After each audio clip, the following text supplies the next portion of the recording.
दोस्तों माता दी राधे राधे। मैं अपने चैनल सोनम ऑडियो लोकगीत नया ऑडियो लोकगीत दोनों पे आप लोग का स्वागत करती हूँ। छोटा सा चुटकुला नाच गीत, बहुत प्यारा नाच गीत है।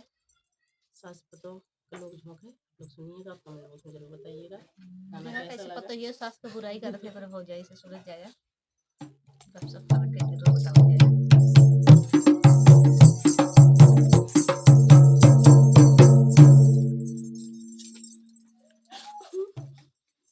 कमावा कर